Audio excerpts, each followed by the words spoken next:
Caros amigos, os mercados estão a começar a entrar em pânico. Não é por acaso, isto já tem sido aqui abordado no Alex Crypto, está relacionado com o problema da dívida americana. Vamos obviamente conhecer as últimas novidades sobre o assunto. Temos também novidades sobre a Ledger, aquela célebre recuperação da Ledger da Seed, com o que é que está a acontecer relativamente a isso, e vamos mergulhar nos gráficos para perceber todos os pontos mais importantes e relevantes aqui de Bitcoin e também de outros mercados. Meus amigos, é obrigatório ver este episódio, é mesmo importante.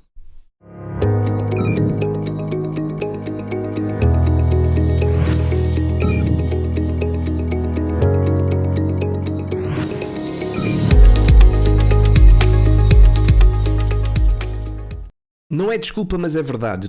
Estou cheio de trabalho, meus amigos. Eu provavelmente não vou conseguir fazer outro episódio esta semana, portanto, quero-vos ver se dou aqui alguma informação que seja mais relevante. Estou mesmo cheio de trabalho, é o que eu digo, eu sou professor, é a minha principal profissão, e só este episódio demorou-me quase 3 horas a gravar. Portanto, pessoal, se gostas deste tipo de conteúdo, se queres que eu continue a fazer este tipo de trabalho, é colocar um gosto, e também subscrever o canal, e também partilhar o canal, e também comentar o canal. Não custa muito. Mas pronto, agora a sério, ajudem lá, pessoal, que ajuda-me também a crescer o canal, está bem? Bem, vamos falar sobre o que está a acontecer nos Estados Unidos. Eu não sei se é de ficar preocupado ou não ficar preocupado, mas por um lado penso assim, se os mercados caírem, é uma excelente oportunidade para um gajo comprar mais barato, mas eu acho que vai haver consequências que vão estar associadas a isto tudo e que não vão ser efetivamente boas. E a senhora Yellen, portanto, basicamente é a senhora do dinheiro, a secretária do Tesouro americana, já veio dizer que o Tesouro pode ficar sem dinheiro até ao final do mês. Portanto, as coisas estão mesmo a ficar extremadas, tão complicadas, e este gráfico é esclarecedor. Isto basicamente é o saldo que está na conta, digamos assim, dos Estados Unidos, do governo americano, e reparem o que é que está a acontecer. Nós estamos no dia 25, portanto, nós estamos a chegar ao fim do dinheiro, não há muito mais. Portanto, e aqui a senhora Genevieve até fez umas continhas e diz que nós temos neste momento, os Estados Unidos têm cerca de 60 bilhões em tesouro, e se o ritmo continuar como está,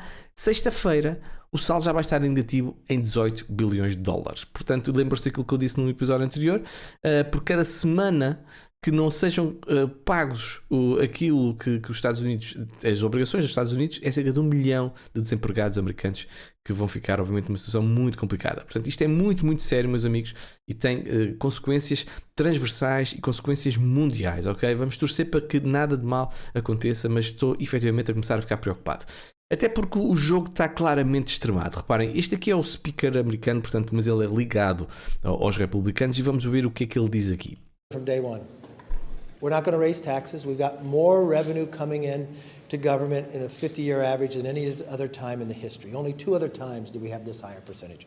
But the problem is we're spending more than almost any time in modern history. So it's a spending problem. We should pull back money that's been wasted. We should help people get jobs by having work requirements. We've seen that work time and again. We should find ways that we cap the amount of spending going outlay, because the Democrats had spent so much. Even Joe Manchin had thought of that idea of a 1% cap going forward. I think these are a lot of productive ideas that we have out there. Portanto, é algo, basicamente o que ele está a dizer é que o grande problema é que os Estados Unidos estão a gastar mais do que aquilo que podem gastar, e é um problema de exatamente isso, de gastos, e que os democratas gastaram mais do que aquilo que deveriam gastar. Pronto, neste momento a situação está extremada. Os republicanos querem alterações e querem um compromisso por parte dos democratas que vão fazer alterações nas suas políticas, ok? O problema é que os democratas não querem ceder, mas eu acho que isto vai ser mesmo até ao fim, vai ser mesmo até às badaladas, e aquilo que me parece é que os democratas vão ter que ceder, porque se não cederem, o seu presidente, que é o Joe Biden, vai ficar marcado como o primeiro presidente da história americana que levou o país à falência, porque um default não deixa de ser uma falência. Eu julgo que isto não vai acontecer, acho que a probabilidade está a subir, mas continua a ser mais baixa do que está a acontecer. Mas acho que os democratas vão ter que ceder. Vamos ver o que é que vai acontecer nos próximos tempos. É muito importante.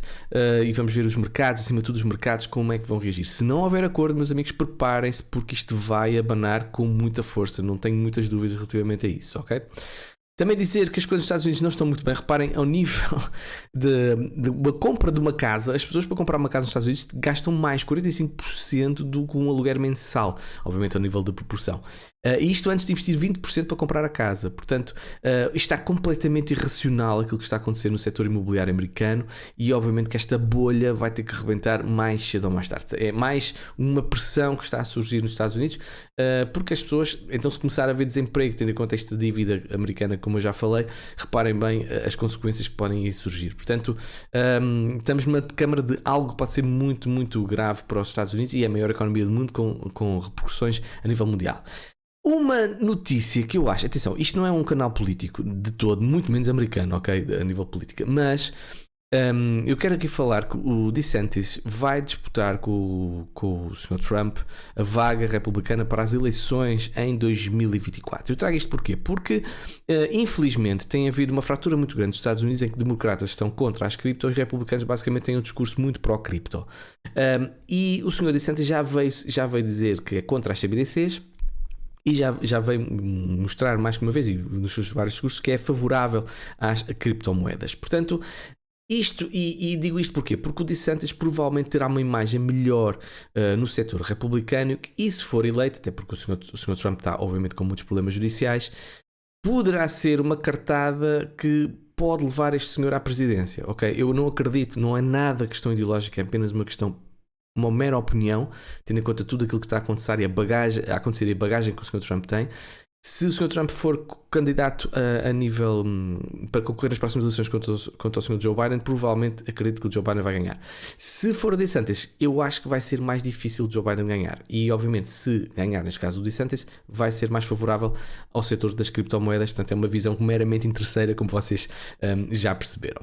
Também dizer que no Reino Unido as coisas não estão muito boas. Ou seja, por um lado tivemos a inflação que caiu de 10% para 8,7%. Efetivamente é bom, mas a previsão era de 8,3%. Portanto, caiu menos do que aquilo que se estava à espera. E, portanto, não são boas notícias lá para o reino da Sua Majestade. Também dizer, este gráfico é muito, muito curioso. O ouro tem tido um papel, quer dizer, secular, não é? A nível de importância, nem que seja como colateral, mas tem sido essencial nas finanças mundiais. E aquilo que nós podemos constatar, e este gráfico é muito bom, até vou deixar isto a correr para vocês irem percebendo, é que eu vou baixar o som para não atrapalhar, é que nós podemos constatar que os principais países, o G7, por exemplo, utilizaram o ouro sempre como uma grande reserva. E aquilo que nós podemos constatar é que os mercados emergentes, o BRICS, que a gente já tem falado, a China, a Rússia, a Índia, o Brasil e a África do Sul, a projeção até 2050 é que as reservas de ouro sejam superiores ao G7. E isto, obviamente, que tem consequências ao nível de segurança, ao nível de aplicar políticas financeiras com uma proteção como o ouro. Portanto, eu acho que estamos a assistir apenas um argumento mais que vos trago aqui, a dizer que as coisas estão efetivamente a mudar para os mercados emergentes. Isto não vai ser de um dia para o outro, reparem, estamos a falar de 2050, mas aqui nós podemos 2022 e já continua a subir, ok? Portanto, a projeção é exatamente esta. Obviamente vamos continuar a acompanhar se ainda tiver canal em 2050 e se ainda tiver cá. Ledger, boa notícia. Ledger adia lançamento de Recover devido a preocupações com segurança das chaves das carteiras. Portanto, toda a gente já se apercebeu da polémica que isto foi, backdoor, como é que vai ser, como é que não vai ser, vamos estar expostos, não vamos estar expostos. Mas há um argumento que é muito válido, e a própria Ledger aí veio basicamente dizer que não pode ir contra uma decisão de tribunal de divulgar as chaves privadas, digamos assim, dos clientes, se houver uma acusação do governo e uma obrigatoriedade governamental para o fazer. Obviamente que isto é terrível, não é? Terrível, ok? Portanto, e isto faz com que as pessoas, de certeza, fujam da Ledger a 7 pés. Não é? Não estou a dizer que as pessoas têm bons princípios ou maus princípios, mas é uma questão de segurança e de privacidade que obviamente tem que estar aqui em cima da mesa. E se nós criticamos o mercado tradicional, o mundo tradicional em que os nossos bens podem ser retidos nos bancos e por outras por diversas ordens, ok? Por diversos motivos, A Ledger, as cold wallets eram a segurança para isso tudo. Portanto, se a Ledger não consegue precaver isso, meus amigos, eu próprio despacho a Ledger e é certinho, não há problema nenhum, ok? Portanto, tendo em conta tudo isto que aconteceu, o seu CEO disse que não vai apresentar um novo recurso antes de liberar o código para ele. É que esta parte aqui da tradução pode me induzir em erro, mas eu já tinha lido sobre isto, que há quem fale que a Ledger pode estar a levar o seu código para open source. E se o fizer, a verificação será feita obviamente pelos próprios utilizadores, não leigos como eu a nível informático, para ler código dessa forma. Mas obviamente que há muitos entendidos e as pessoas vão verificar se não há um backdoor através do open source. Se o fizerem, obviamente que não é tudo seguro. O open source, quer dizer, o código passa a estar disponível para todos e isto passa a estar disponível para pessoas que que conhecem muito de informática e obviamente podem não ter as melhores das intenções. Portanto, nós temos sempre que confiar em algum momento, mas não deixa de ser se calhar uma mais-valia, até porque a Trezor, por exemplo, tem o seu código em open source e aí fazia uma certa uma certa comparação com a Trezor, ok? Ficava equiparado. Faltou uma palavra, desculpem lá. A adoção da Lightning Network da Bitcoin enfrenta problemas. Portanto, já sabem que Lightning Network neste momento está a começar a surgir, está a começar a ser uma temática importante. Um edge, digamos assim, aos ordinals que obrigam a taxas muito pesadas ao nível de Bitcoin, mas há alguns problemas. E um dos problemas que o pessoal está a falar é que está muito centralizado a Lightning Network. Está muito centralizada na Alemanha, no Canadá e Holanda. Tem cerca de 10 mil validadores, não é? Entre eles, enquanto cerca de metade dos restantes estão nos Estados Unidos. E um dos riscos que aqui está associado à Lightning Network é que os canais de Lightning Network são fundamentalmente anónimos e descentralizados, o que significa que a responsabilidade é compartilhada exclusivamente pelas partes envolvidas. Isto cria uma grande preocupação no caso de uma das partes estar mal intencionada. Por exemplo, quando ambas as partes estão no canal de pagamento, digamos assim, de transação, uma pode fechar o canal e embolsar os fundos enquanto a outra parte está offline, ou seja, vai bater numa parede e não chega ao destinatário. Existe ainda o risco de ataques cibernéticos mal intencionados que podem interromper as transações e aumentar o congestionamento da rede. Um relatório da Florida International University mostrou que bots maliciosos podem também ser configurados para atacar os servidores do canal Lightning Network. Portanto, é um trabalho que tem que ser desenvolvido, o Lightning Network tem que fazer o seu caminho, efetivamente é uma mais-valia, mas precisa, na minha opinião, ter muito mais validadores para dar maior segurança à rede, que obviamente a rede base de Bitcoin está muito mais segura nesse campo, ok? Notícia interessante, Bitcoin, a sua correlação com o Nasdaq está em mínimos que já não aconteceu desde novembro de 2021. Nós queremos, enquanto defensores das cripto e defensores de Bitcoin, nós queremos que Bitcoin passe a ter vida própria e passe a não estar relacionada ou diretamente correlacionada com outros grandes ativos como o Nasdaq, como o SP500, até o próprio ouro. Apesar do ouro até é bom haver alguma comparação para ela ser encarada como reserva de valor. Mas pronto, fica aqui o registro desde novembro de 2021 que não acontecia tal coisa. E nós podemos estar na iminência de um movimento muito agressivo por parte do Bitcoin, o que não será de estranhar, até porque nós já estamos paradinhos há bastante tempo. Há uma compressão muito grande neste indicador aqui de 7 dias do Price High and Low, e aquilo que nós podemos ver, quando ele atinge esta linha amarela, por norma o preço tem uma reação que seja para cima ou para baixo. Neste caso, em janeiro de 2023 foi para cima, em julho de 2020 também foi para cima, em janeiro não, isto deve ser para aí março, abril de 2019 também foi para cima, mas reparem o que aconteceu provavelmente ali novembro de 2018, o que aconteceu foi que nós depois tivemos uma queda muito significativa do preço de BTC. Portanto, está a haver uma compressão, acho que aí já não há grandes dúvidas relativamente a isso. Falta saber para onde é que vai o preço, se vai para cima ou se vai para baixo. E pegando aqui na ajuda de um dos mais conhecidos canais de sinais a nível mundial, o Income Sharks, ele aponta um cenário que eu sinceramente identifico-me. Eu já vos tinha dito que eu acho que BTC está num momento de correção, lateralização durante os próximos meses, muito ligado Bolas, falhou-me ao MACD, bolas, isto é o cansaço, desculpem lá pessoal. O MACD na mensal que teve aquele cross bullish, e normalmente isso quando acontece, sempre que isso aconteceu, nós tivemos uma queda de BTC ou uma lateralização de BTC durante pelo menos 3 meses, entre 3 meses a 9 meses. Portanto, eu acho que se isto acontecer, reparem, não será nada de espantar, e níveis muito importantes, nós já tínhamos falado na zona dos 24, 25 mil e também já tínhamos falado na zona dos 22 mil. Depois isto pode ser então a queda, um mínimo, digamos assim, deste ciclo de baixa que está neste momento a decorrer, e depois então voltarmos a uma zona mais alta. Ele até aponta como cenário de venda depois a zona aqui dos 28 mil. Não deixa de fazer sentido esta análise aqui do Income Sharks, por causa disso é que eu vos trouxe. Vamos agora falar sobre Bitcoin. Aquilo que nós podemos ver é que nós perdemos a linha de pescoço, como já tinha aqui falado aqui na zona deste Head and Shoulders, e estamos numa zona de lateralização do preço. Isto é uma bear flag, ok? Bear pennant, chama-lhe o que quiser, é pronto. É uma bear qualquer coisa, portanto é uma bandeira de baixa, portanto a tendência é para cair, ok? É exatamente isso que está a acontecer hoje. Agora, o dia não acabou, certo? E nós já tivemos movimentos de baixa agressivos que depois terminaram muito bem.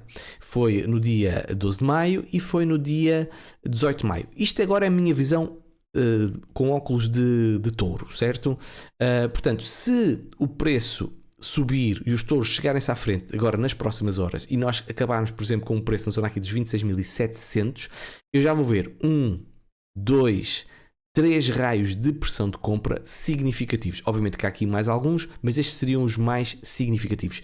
E isto iria dar-me a sensação que os touros estão muito agressivos nesta zona e que dificilmente vão deixar cair o preço, obviamente tirando a catástrofe que seria um default americano, certo? Se acontecer um default americano, esqueçam lá isto, acho que vai tudo abaixo. Mas caso não aconteça o que eu acho que é menos provável, que é esse default, uma pressão de compra aqui novamente por parte dos touros pode indiciar que estamos a fazer uma estrutura de fundo depois desta correção que veio desde os 29.880 dólares. Também muito importante, e agora aqui já tiro os óculos de touro e ponho se calhar os óculos de urso, dizer que nós estamos a perder esta Moving Average 100 períodos na diária, e como eu já falei no passado, ela é importante porque por norma quando quebra para um movimento muito violento, normalmente acima dos 2 dígitos percentuais. Portanto, vamos dar quando essa moving average está para cima, ok? Por exemplo, reparem o que aconteceu aqui, nós quebramos essa moving average, aqui de 100 períodos tivemos uma queda de 23%. A mesma coisa aqui, ok? Em maio de 2021, exatamente há um ano, tivemos uma queda, isto foi para aí 40 e tal %, ok? Pronto, e se formos lá ver mais para trás, isto por norma é isso que acontece. Reparem aqui quando foi o crash do Covid, tivemos uma queda para aí de 30%, e aqui também, aqui houve um fake out, aqui podemos dizer que foi um fake out, certo? Não deixou de ser uma queda, mas foi mais baixinha, foi cerca de 7%, mas depois a queda mais violenta foi esta, e obviamente foi uma queda de 24%. Ou seja, perdermos esta moving average 100 períodos, para mim é logo o sinal para, red alert, temos de estar mesmo preparados para um movimento mais agressivo, e mais agressivo pode ser, por exemplo, uma queda de 10%, que irá então mais ou menos aqui aos 23 mil, aos zona dos 22 mil é 15%, portanto estão a ver até onde é que podemos ir, e até mesmo um duplo fundo, que é a zona dos 25%. Evidentemente que nós não queremos também perder esta tendência de alta que aqui está nesta linha verde. Se perdemos esta moving average 100 períodos com esta bear flag, e se perdemos esta linha de suporte diagonal, e efetivamente vão ser mais notícias. Eu acho que esta tendência de alta, não é acho, tenho a certeza, esta tendência de alta termina, ok? Passamos provavelmente a fazer então baixo mais baixo, altos mais baixos, altos mais baixos já estamos a fazer, baixo mais baixo ainda não fizemos, mas para mim começa a entrar nessa tendência de baixa. Agora queria-vos mostrar algo que eu acho que é muito interessante e dá-nos uma perspectiva macro de um indicador que eu costumo usar e há muito tempo já não falo dele, que é o Slingshot, e vejo pouca gente a falar sobre isto no YouTube, em que basicamente o Slingshot tem 2 moving averages e ficam verdes ou ficam vermelhos. Normalmente quando estão vermelhas significa que o mercado está mais bearish, quando está a verde significa que o mercado está mais bullish. Acho que isso toda a gente entende. O que normalmente costuma acontecer aqui é a primeira vez que nós estivemos aqui a vermelho. O que aconteceu em 2015? Nós fomos tocar nessas moving averages, fomos rejeitados, claramente, viemos novamente abaixo e depois quebramos essas moving averages aqui que estão no slingshot e a vermelho. E depois viemos fazer suporte nessa zona e veio validar então um novo bull market. O que é que aconteceu a seguir este aqui ao slingshot? A sua boca começou a fechar e depois tornou-se verde e a partir daí foi fazer suporte, ok? Quando nós perdemos estas moving averages aqui deste slingshot e começamos aqui mais abaixo, o que acontece? O slingshot começa a fechar e até que depois fica a vermelho. Reparem, em 2019, tal como em 2015, houve uma rejeição, ou pelo menos uma paragem nessa zona, só que ao contrário, em 2015 houve uma consolidação nessa zona e depois tivemos o breakout. Aqui tivemos o crash do Covid, mas isto nunca esteve vermelho, continuou a verde, esteve quase a vermelho, portanto continua válido com essa teoria em que a verde é uma tendência bullish para a Bitcoin. E aquilo que nós estamos neste momento a ver, obviamente depois já temos a parte da queda, em que passou outra vez de verde para vermelho, ok? Perdemos a zona do slingshot, bearish retest, queda, tal como aconteceu no passado. Aquilo que nós podemos ver neste momento é que estamos a repetir um cenário mais semelhante aqui a 2015, com um retest, com uma rejeição no slingshot aqui em fevereiro, certo? Depois viemos cá abaixo, o breakout, e agora a questão é essa: se nós vamos fazer suporte aqui no slingshot ou não. Se fizermos suporte aqui, meus amigos, além de estarmos a fazer também suporte na moving average de 200 períodos na semanal, que é muito semelhante a 100 períodos na diária, portanto eles são praticamente iguais, aquilo que nós podemos constatar é que se nós fizermos aqui suporte, aumenta fortemente a probabilidade de que estamos de facto num bull market, ok? Se perdermos o slingshot, vai acontecer algo que ainda não tinha acontecido nos outros ciclos anteriores, que é voltar para baixo, não só da moving average de 200 períodos, mas também do slingshot. E isto começamos então a entrar em território novo, algo que ainda não tinha acontecido em BTC. Aliás, toda esta estrutura é nova para BTC, caímos abaixo da moving average de 200 períodos, que nunca tinha acontecido, como vocês podem ver aqui. Portanto, podemos estar perante um novo cenário. É importante para dar confiança ao mercado que esta zona aguente. Mas mais uma vez, se houver um problema com o teto da dívida americana, meus amigos, se os mercados caírem em força, Bitcoin acho que também vai cair e aí não vai haver grande salvação. Até porque há um indicador que neste momento não é muito bullish para os mercados, é o que está a acontecer, por exemplo, com o dólar, ok? Esta cup and handle que eu já tinha falado não foi validado. E neste momento o duplo fundo sim foi validado. E se nós virmos, por exemplo, os gráficos, os nossos indicadores na semanal, o que é que nós temos? Até podemos passar para 2 semanas. O que é que nós temos? Temos um breakout do RSI, que efetivamente é bullish. Temos o CCIMA, a entrar no território verde, que obviamente que é bullish. E temos um stocastic de RSI a confirmar movimento de subida, reparem, porque temos não só a linha azul, mas também a linha laranja vai entrar nesta zona aqui azul, que é a zona que confirma o movimento de subida. E na semana passada, na última quinzena, tivemos uma engulfing candle muito forte aqui no dólar. Portanto, olhando para este gráfico, diz o quê? Que a tendência é que o dólar está a fortalecer e, obviamente, vai causar maior pressão nos mercados.